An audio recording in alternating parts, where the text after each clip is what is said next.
एक फरिश्ता यह भी। मैं कई दिनों से बेरोजगार था। एक एक रुपए की कीमत जैसे करोड़ों लग रही थी। इसी उठापटक में था कि कहीं नौकरी लग जाए। आज एक इंटरव्यू था, पर दूसरे शहर जाने के लिए जेब में सिर्फ 10 रुपये थे। मुझे कम से कम 200 रुपये की ज़रूरत थी।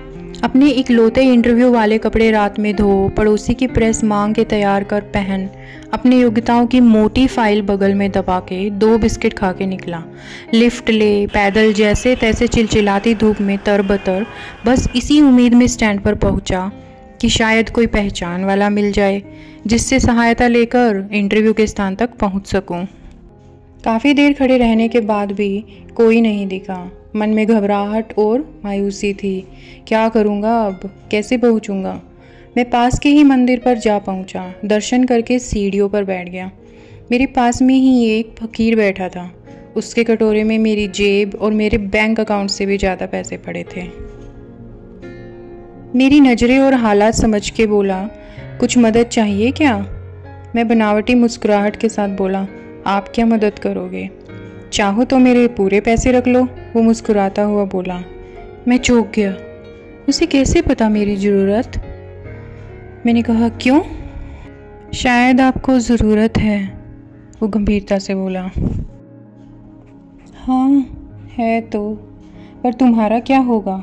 तुम तो दिन भर मांग के कमाते हो, मैंने उसका पक्ष लेते हुए कहा। वो हंसता हुआ बोला, मैं नहीं मांगता साहब, लोग डाल के चले जाते हैं मेरे कटोरे में पुण्य कमाने के लिए। मैं तो फ़कीर हूँ, मुझे इनका कोई मोह नहीं। मुझे सिर्फ भूख लगती है, वो भी एक टाइम और कुछ दवाइयाँ बस।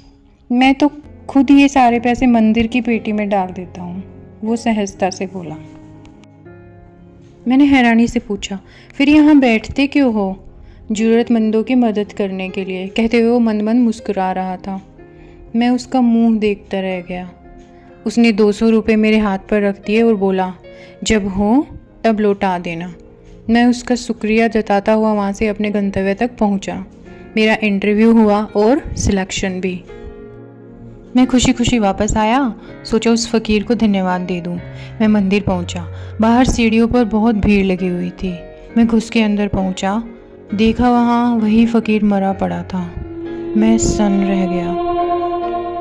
मैंने दूसरों से पूछा, यह कैसे हुआ? तो पता चला वो किसी बीमारी से परेशान था, सिर्फ दवाइयों पर जिंदा था। आज उसके पास ना दवाइयाँ थी और ना उन्हें खरीदने के पैसे। मैं अवाक सा उस फ़कीर को देख रहा था। अपनी दवाइयों के पैसे वो मुझे दे गया था, जिन पैसों पे उसकी ज़िंदगी का दारोमदार था। उन पैसों से उसने मेरी ज़िंदगी बना दी थी। भीड़ में से कोई बोला, अच्छा हुआ मर गया, ये भिखारी भी साले बोझ होते हैं, कोई काम के नहीं। मेरी आंखें डबडबा आई। वो भिखारी कहाँ था? वो तो मेरे लिए भगवान था, नेकी का फरिश्ता था। दोस्तों, हम में से कोई नहीं जानता कि भगवान कौन है और कहाँ है। किसने देखा है भगवान को? बस इसी तरह मिल जाते हैं भगवान, फरिश्ता बनकर। दोस्तों, उम्मीद है आपको कहानी पसंद आई होगी, तो वीडियो को लाइक शेयर करना ना भूलें और चैनल को सब्सक्राइब ज़रूर कर लें। धन्यवाद। जय हिंद।